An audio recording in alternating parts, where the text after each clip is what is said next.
the UFC is experiencing issues with ticket sales in Perth. Now, there's many things to break down with that. They're giving away tickets for $75 at the moment. I had a quick look. I paid $2,000, I believe, for the same fucking tickets to Volkanovski. Obviously, it's a very different situation because that's a main event. It's a historical card. Alexander Volkanovski was chasing absolute fucking greatness, and it's a totally different situation. But how did the UFC... Honestly, I don't know if the UFC even make the prices for the fucking tickets. I'm fairly sure it would be like the Perth government or the Perth RAC. I think they buy the event off of UFC and then charge whatever the fuck they want. But you can't charge whatever the fuck they were charging before they dropped the prices for that card. It's basically an Eternal card. It's a really fucking good Eternal card. And I'm not saying that in a diminishing way at all to the talent, like Colby, who's a fucking demon, or Mikhailov, who unfortunately I believe his opponent has pulled out. I haven't looked more into that. You got Navajo Sterling, you got fucking Tom Nolan, you got all of these absolute weapons. But the general public do not know who they are. You have to be fairly embedded in the MMA regional scene to appreciate these fighters at this point in time, because they haven't made their mark on the big stage yet. And they will. But at the minute, this card is not appealing whatsoever to a casual fan. Diehards don't fucking all go to the UFC. Casual fans make up a lot of ticket sales, I would imagine. And then the main card's like, you got Tafa on there, he might win. You got, like, the main event's pretty good. Ulberg and Reyes is a fucking good fight. It's a good fight. But you can't like, I don't know what they were thinking putting this card together. They just threw it together and expected people just to love it. Australia always get fucked. Every single time, Australia just get fucked with our cards. And it's, I don't know, do international fighters just not want to fucking fight here? Wait, what is this? Actually, I really want to look. I'm going to ask my mate, ChatGPT, because I'm not sure on if fighters... I'm pretty sure there's a tax they get. I don't know if the Australian government taxes them and then they get taxed when they go back to the States. Because if that's the case, no wonder no one wants to fucking fight here.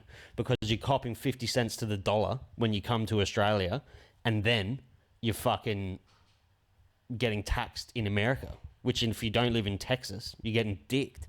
Wait up. Excuse me, little Kev, can you please tell me, when a UFC fighter comes to Australia, do they have to pay Australian tax as well as tax when they go home on their earnings? Hey, absolutely happy to help, Saba. So when a UFC fighter comes to Australia and earns income here, like from a fight purse, appearance fees, or anything like that, yep, they do have to pay Australian tax on those earnings. It's basically like earning income in any foreign country. The whole country is going to want their cut first. Now, whether they also have to pay tax back home depends on their whole country's tax laws and any tax treaties that might exist between that country and Australia. For example, if they're from the U.S., they might be able to get a foreign tax credit to avoid double taxation, but they still have to report the income. So the short answer is they pay Aussie tax first, and then they might have some additional tax obligations back home depending on where home is. Well, there you go. I wouldn't want to fucking come here either. But they can put cards together. We're a very heavy fighting country.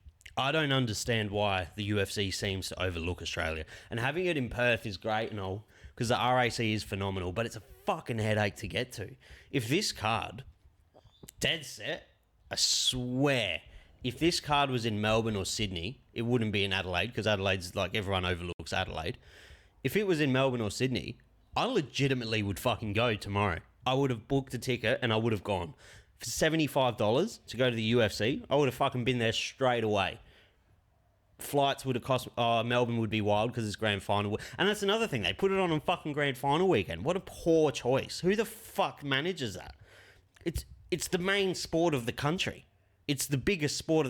Whoever watches rugby and shit can argue that, but you're wrong. More people watch footy than NRL. It's our national sport. Australian rules football is our national sport. Why the fuck would you put a fight card on the weekend of the AFL Grand Final? The fucking biggest sporting day in Australia. Makes no fucking sense. Whoever put that together is an idiot. I don't know. They need to do better with Australia. We're a massive fighting country. We love fighting here. When the card's right, it'll sell. You saw what happened with Alexander Volkanovski and Islam. It was fucking chaos to get tickets. It was insane.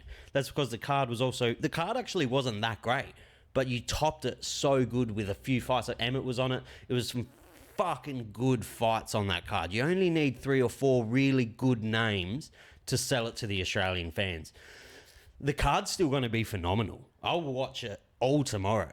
But fuck no, I wouldn't pay $500, $600 to go do it. And then you got to buy a ticket to Perth. There's another $600. And then you got to buy accommodation. There's another $1,000. Fucking $2-3 grand trip to see essentially an Eternal card.